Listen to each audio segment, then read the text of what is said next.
Captain Magno, and I'm here to teach you how to sail a yacht.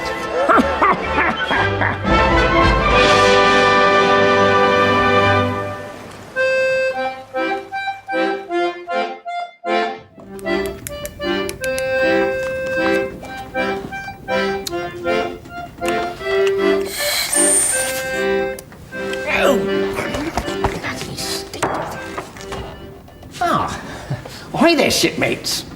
Now, the first thing you're going to need is a yacht. A small one will be perfectly good to start with. Something like this one of mine will do nicely. Now, when buying your yacht, it's important to bear in mind you should always go to a reputable dealer.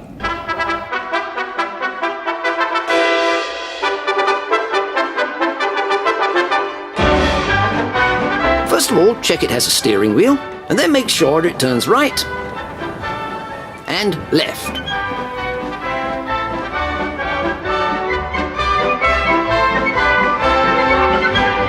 If you find that as well as turning right and left, the steering wheel moves backwards and forwards, then you've made your first mistake on board an aeroplane.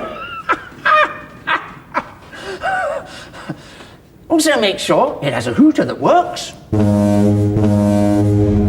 And, most importantly, the bar. When you bought your yacht, you're going to need some decent bar staff. These should be selected for sturdy sea legs, an ample treasure chest, and a good broad beam. A word of warning here. It is not considered de rigueur to get stuck in at the bar until the sun's over the yardarms. But if you take my advice, and mum's the word, I got one of those carpenter chaps to lower the yardarm on my boat. Know what I mean? Oh! I'm awfully sorry. Allow me. No substitute for experience. All right now, darling.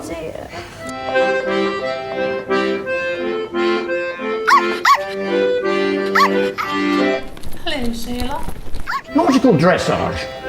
No point in being a captain unless you look the part. At the very least, you're going to need one of these. White shirt with epaulets. Navy blue blazer. Gold buttons with anchors, front and cuffs. Sensible deck shoes. Shorts. White slacks. And a selection of cravats. Oh. Hello, sailor. Nautical hats. Very important, the nautical hat, and here are a few from my collection. Like this one, the fair weather hat, for tropical climes. This one, a little more dressy, for regattas and stuff. This hat, for more official engagements, meeting the Admiralty and the like. And it's up to you whether you wear this fore and aft or athwart ships, like that chap in Trafalgar Square. What's his name? Nelson, you twit. Yes, I know, Admiral Felicio Nelson. Now, this one here, personal favourite of mine, because it comes in both white and black. I like to wear this one when the ship's going down. Got a lot of use out of it, I can tell you. Of course, regulation issue tights to go with the hats. More about those later. And a personal favourite of mine, a pipe. Adds a touch of authority to a man. Also, between you and me, gives a debonair touch to the intrepid yachtswoman.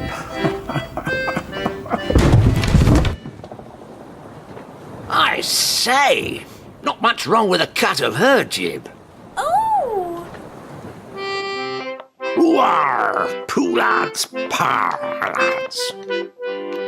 Now what I like to do is cover myself in a nice thick layer of goose fat before I actually get round to.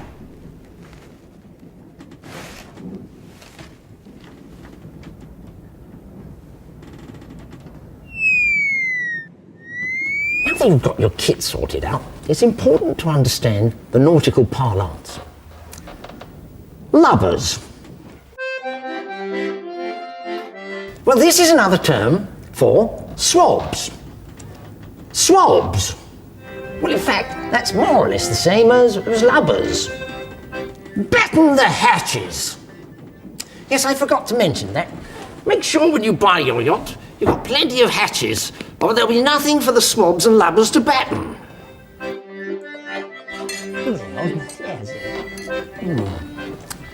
I rather like to shout avast and ahoy. Avast ahoy and belay, I shout. No idea what it means, but it does pay to practice. Anywhere.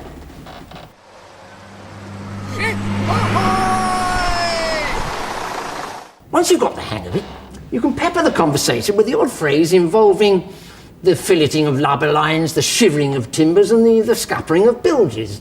Just throw a few together, try it out. Hoist the spankers, fillet the bugger lines, and grease the main chains, ye swabs! What does that mean? No idea.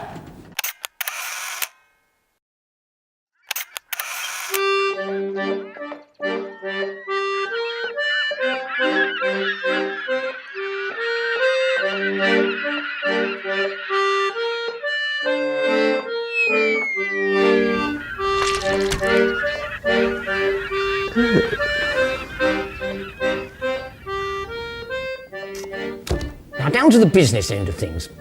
The first thing you're going to need to know is how to cast off, a term that I believe is borrowed from the knitting fraternity. What you do is you stand somewhere on the deck of the ship and shout out very loud, "Cast off!" Then the swabs all run around doing something or the other, and off you go. Easy.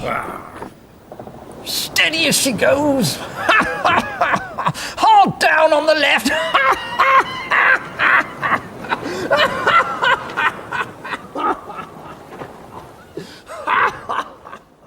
La la la la la la la la la la la la la la. Now listen carefully, chaps. It's the captain's responsibility to set a good example to the crew. The captain should never be afraid to lead by example. You see, you've got to know the ropes, and the strings, and all the other stuff that hang off the watsits. Those things that stick upwards. Because that's the stuff that holds the boat together.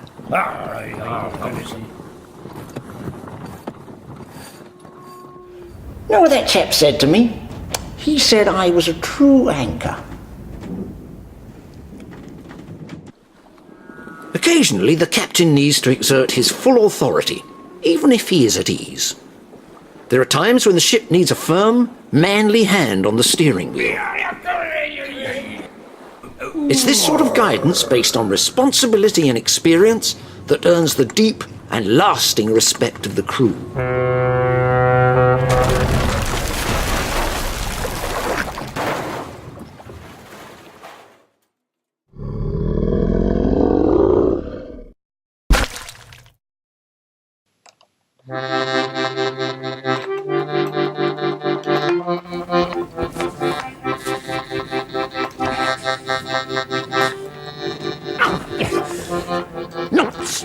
Knots! You see, all the strings on the boat won't hold the thing together unless they're covered in knots. And it's the captain's responsibility to show the crew how to tie the most useful knots.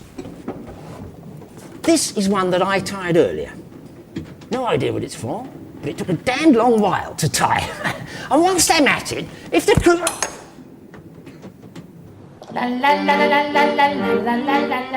When it comes to knots, it's the captain's job to demonstrate the most useful. Take the bowline, invented by one of Henry VIII's wives. The bowline is a useful chap, although a little tricky for the novice, but there is an easy way to remember how to tie it.